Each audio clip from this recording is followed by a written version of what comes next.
तो मेरे भाइयों आज की वीडियो बड़ी ज्यादा ही जबरदस्त वीडियो है। काफी बड़ी अपडेट बीएसएनएल की तरफ से निकल के आ रही है। सो अगर आप बीएसएनएल कंपनी को, अपनी सरकारी टेलीकॉम कंपनी को थोड़ा भी प्यार करते हो या फिर उसको सपोर्ट करना चाहते हो, वीडियो को पूरा देखना। क्योंकि भाई साहब मैं नहीं चाहता हूं कि अगर कोई सरकारी टेलीकॉम कंपनी कोई अच्छा काम करे, हमें उसको अप्रिशिएट करना चाहिए।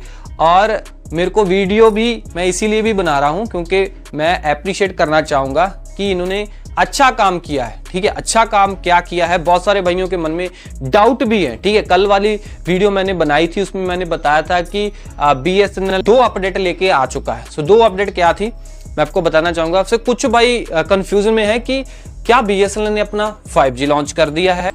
तो इस वीडियो के अंदर मैं आपकी कंफ्यूजन दूर करूंगा। क्या वाकई में ही आप अब बीएसएनएल का 5G यूज कर पाएंगे, ये तो बताऊंगा। साथ में भाइयों इन्होंने अपना एयर फाइबर तो लॉन्च कर ही दिया है जो 5G के ऊपर वर्क करेगा। साथ ही साथ इन्होंने अपने प्लानों के बारे में भी बताया है। ठीक है, 2 प्लान इंट्रोड्यूस किए हैं इन्होंने, वो भी बता के जाऊंगा। और साथ ही साथ अगर आप बीएसएनएल का एयर फाइबर लगाना चाहते हैं जो 5G के ऊपर वर्क करता है, जो इन्होंने न्यूली लॉन्च किया है, कहां पे लॉन्च किया है, कौन से शहर में किया है और आगे जाके किन किन शहरों में ये अपना 5G एयर फाइबर लॉन्च करने वाले हैं, साथ ही साथ बता के जाऊंगा बीएसएनएल अपना 5G किस बैंड के ऊपर प्रोवाइड करवा रहा है और एमबीबीएस की स्पीड आपको एयर फाइबर के अंदर कितनी देखने को मिलेगी। सो वीडियो में बने रहना भाइयों, काफी डिटेल में बताने वाला हूं। सो मेरे भाइयों, मेरा नाम है कमल, आप देख रहे हो आपका अपना यूट्यूब चैनल टेकपत्री। वीडियो को स्टार्ट कर देते हैं। ओके, तो भाइयों कल वाली वीडियो के अंदर अगर कोई भाई कमेंट कर रहे थे कि सच में बीएसएनएल ने अपना 5G लॉन्च कर दिया है। सो टेलीग्राम ग्रुप में भी एक भाई मतलब बोल रहा था कि बीएसएनएल ने लॉन्च कर दिया अपना 5G। सो मतलब कंफ्यूजन है क्योंकि बीएसएनएल कंफ्यूज कर रहा है। ठीक है ना। सो मैं आपको बताना चाहूंगा कि बीएसएनएल ने अपना 5G लॉन्च नहीं किया है। जो मोबाइल यूजर्स हैं वो बीएसएनएल का 5G यूज नहीं कर सकते क्योंकि इन्होंने लॉन्च ही नहीं किया है। कहने का मतलब बीएसएनएल ने अभी 5G लॉन्च नहीं किया है। बट ये 5G की न्यूज फिर क्यों आ रही है? 5G की न्यूज इसीलिए आ रही है क्योंकि बीएसएनएल ने अपने 5G का नामकरण किया है।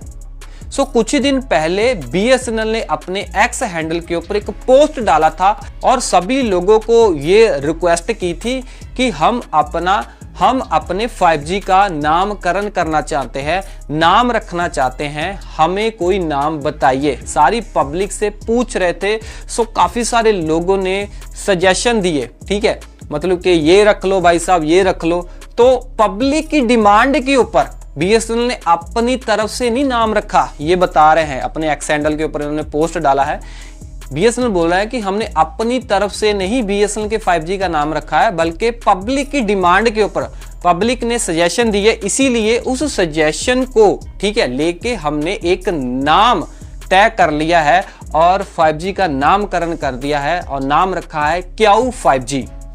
मतलब क्याऊ का मतलब क्वांटम 5G इन्होंने अपने 5G का नाम रख दिया है। अच्छी बात है भाई साहब, मतलब कि इसको रीब्रांड किया है। सिंपल 5G ये नहीं रखना चाहते थे क्योंकि आजकल आपको पता ही है कि जो प्राइवेट टेलीकॉम कंपनियां हैं उन्होंने भी अपने 5G का नाम ट्रू 5G, एयरटेल ने अपना कुछ और 5G रखा है। तो बीएसएनएल बोल रहा है कि हम भी थोड़ा फैंसी हो जाएं, अच्छा लगे सुनने में भी, तो इन्होंने इसी कारण लोगों से पूछा और लोगों से पूछ के इन्होंने क्याऊ क्वांटम 5G अपने 5G का नामकरण कर दिया। नामकरण किया है, ना कि भाई साहब इन्होंने 5G लॉन्च किया है। बट हाँ, आपको बताना चाहूंगा कि इन्होंने बुधवार को नामकरण तो किया ही था। साथ में इन्होंने अपना FWA मतलब कि फिक्स्ड वायरलेस एक्सेस वाला डिवाइस यानी कि एयर फाइबर भी लॉन्च कर दिया था 5G के ऊपर चलने वाला। सो हैदराबाद के अंदर इन्होंने इसको लॉन्च कर दिया है। मतलब एक पायलट प्रोजेक्ट के तहत एक ट्रायल बेस के ऊपर इन्होंने अपना एयर फाइबर लॉन्च किया है हैदराबाद के तेलंगाना के कुछ सर्कलों के अंदर। ठीक है जी। सो आपको बताना चाहूंगा इनका जो 5G है वो रन कर रहा है 700 मेगाहर्ट्ज और 3.3 गीगाहर्ट्ज वाले बैंड के ऊपर। ठीक है जी। कहने का मतलब सिम वाले ग्राहक नहीं यूज कर सकते 5G।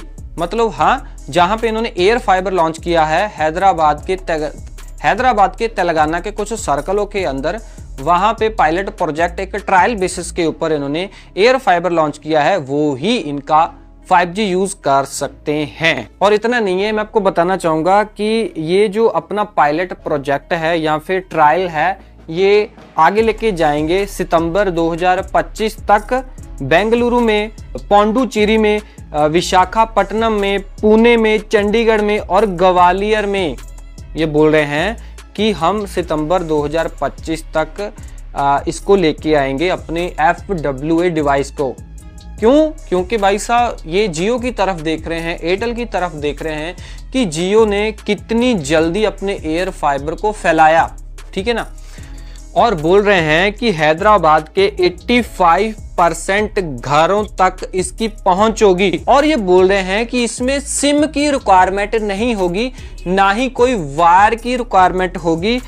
साथ ही साथ ये बोल रहे हैं कि बहुत ही ये सुरक्षित है, बहुत ही फास्ट होने वाला है, ठीक है जी।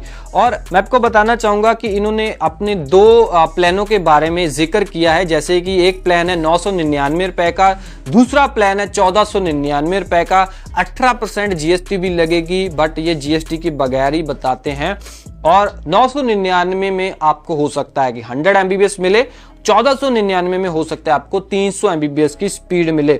साथ ही साथ ये बोल रहे हैं कि आपको काफी सारी चीजें उपलब्ध करवाई जाएंगी। बोल रहे हैं कि आपको गीगाबिट क्लास की स्पीड देखने को मिलेगी और अल्ट्रा हाई डेफिनेशन तक आप स्ट्रीमिंग कर सकते हो। और साथ ही साथ BSNL बोल रहा है कि इस डिवाइस को टेक्नीशियन की जरूरत नहीं है, सेल्फ इंस्टॉल कर सकते हो, खुद से आप घर में इंस्टॉल कर सकते हो। इससे क्या है भाई साहब, BSNL को आसानी होगी कि भाई साहब मतलब ऑर्डर करो ऑनलाइन, या फिर इनके स्टोर में जाके, या फिर इनकी एक्सचेंज में जाके, ऑफिस में जाके हम बाय कर सकते हैं और खुद से घर में इंस्टॉल कर सकते हैं, ठीक है। बहुत ही अच्छी बात है, मेरे को लगता है कि ये अच्छी चीज है, एक डोंगल की तरह ये वर्क करेगा। बट हाँ, सिम वगैरह ये बोल रहे हैं कि नहीं इसमें डलेगा, ये स्पेशल टेक्नोलॉजी का यूज करेंगे। और एक आर्टिकल में मैंने यहाँ पे देखा था कि डायरेक्ट टू डिवाइस वाली टेक्नोलॉजी ये यूज करेंगे। मतलब कि भाई साहब ये एक अच्छी शुरुआत है। सो आने वाले दिनों में हमें प्रॉपर पता चल जाएगा। बाकी ये अभी ताजा ही अपडेट निकल के आई है, आगे जाके हमें क्लियरली पता चल जाएगा कि इनका एयर फाइबर वाला या फिर FWA वाला डिवाइस कैसे होने वाला है। क्या उसमें हमें आउटडोर यूनिट भी मिलेगा जैसे जियो एंड एयरटेल प्रोवाइड करता है, या फिर अकेला हमें छोटा डिवाइस मिल जाएगा, राउटर मिल जाएगा, जैसे कि BSNL बोल रहा है कि सेल्फ इंस्टॉल कर सकते हैं। अगर सेल्फ इंस्टॉल कर सकते हैं तो उसमें भाई साहब सिग्नल में हमको पता है कि दिक्कत आएगी, क्योंकि एयरटेल ने भी पहले ऐसे ही सेल्फ इंस्टॉल वाला एयर फाइबर लॉन्च कर दिया था, तो लोगों को बहुत सारी दिक्कतें आई थी। हार कर उनको सेल्फ इंस्टॉल वाला एयर फाइबर बंद करना पड़ा और फिर इन्होंने आउटडोर यूनिट के साथ अपना एयर फाइबर लॉन्च किया एयरटेल वालों ने। तो हो सकता है कि BSNL सेल्फ इंस्टॉल वाला अगर एयर फाइबर लॉन्च कर देता है तो कनेक्टिविटी में दिक्कत आए। बट हाँ, ये कोई स्पेशल टेक्नोलॉजी यूज करेंगे डायरेक्ट टू डिवाइस वाली, हो सकता है कि उस टेक्नोलॉजी की वजह से आपको हमको दिक्कत ना आए एयर फाइबर यूज करने में। सो एक तो बात भाई साहब अच्छी होगी है कि पहले हमें जब एयर फाइबर लेना होता था BSNL का तो बड़े पापड़ बेलने पड़ते थे। कहने का मतलब कि इनके डिवाइसेस पहले बहुत महंगे और कॉस्टली आते थे। पहली बात तो ये लगाने नहीं आते, ऑनलाइन रिक्वेस्ट डाल दोगे तो आपको एक कॉल भी नहीं आएगी, एक SMS भी नहीं आएगा, लोकल आपको ऑफिस जाना पड़ेगा। सो काफ़ी भारी भरकम आपको पैसा खर्चा करना पड़ेगा, डिवाइस खरीदने पड़ेंगे, फिर प्लान वगैरह भी इनके है ना, वो भी कॉस्टली हैं, ठीक है। मतलब स्टेबल भी इंटरनेट आपको नहीं मिलेगा। तो इन्होंने एक नई टेक्नोलॉजी लेके आए हैं, तो हो सकता है कि इस बार हमें एक अच्छा एयर फाइबर BSNL की तरफ देखने को मिले और सस्ता एयर फाइबर देखने को मिले। जैसे कि मैंने आपको पहले बताया कि 999 में एक अच्छी शुरुआत है, 100 MBPS 999 में। और बोल रहे हैं कि ये रिमोट एरिया में भी वर्क करेगा। स्पेशल बात बता रहा हूँ, जितने भाई गांव एरिया में रहते हैं, ठीक है जी, गांव क्षेत्र से हैं, उनके लिए बहुत अच्छी बात है कि रिमोट एरिया के अंदर, ठीक है जी, विलेजेस के अंदर ये काम करेगा हमारा FWA डिवाइस। बताना चाहूंगा कि इसके पीछे काफी सारी कंपनियां हैं, कॉर नेटवर्क है, तेजस नेटवर्क है, TCS है, ठीक है जी, ITI का भी हाथ है। मतलब काफी सारी कंपनियां इसके साथ जुड़ के काम कर रही हैं और बीएसएनएल को आगे लेके जाने में मदद कर रही हैं, क्योंकि गवर्नमेंट का हाथ बीएसएनएल के ऊपर है, ठीक है। और बीएसएनएल बोल रहा है कि लगभग 50% या फिर 70% हमने 4G टावर लगा दिए। 1 लाख लगाने थे, 1 लाख लगा के 1 लाख और लगाने हैं, मंजूरी ले रहे हैं, और फिर 2 लाख हो जाएंगे। बट 5G कब लॉन्च करेंगे इसका कोई अता पता नहीं है। बट इन्होंने पहले बोला था कि हम जून 2025 में लॉन्च करेंगे अपना 5G। तो भाई साहब हो सकता है कि ये बोल रहे हो सकता है भाई साहब भी बीएसएनएल ये सोच रहा हो कि हमने तो ऐसा बोल दिया था पब्लिक में कि हम अपना 5G लेके आएंगे 2025 के जून में, तो हम तो लेके नहीं आए। तो हो सकता है इसीलिए इन्होंने FWA डिवाइस को अनाउंस कर दिया है कुछ चुनिंदा सर्कलों में, ठीक है जी, मतलब अपनी इज्जत बचाने के लिए, जो कि मेरे को लगता है कि ठीक है। सो कितने भाई मतलब कि हैदराबाद से देख रहे हैं, बाकी आप आसपास इलाके में देखना भाई कि आपके एरिया में अभी आ गया है ये नहीं आया है। बाकी अगर आपको वीडियो अच्छी लगी तो लाइक कर सकते हो। ऐसी इन्फॉर्मेशन आपके अपने यूट्यूब चैनल टेक पत्री के ऊपर आती रहेंगी, सब्सक्राइब कर लेना। मैं मिलता हूँ अगले वीडियो में। Till then we get always keep smiling. जय हिंद जी।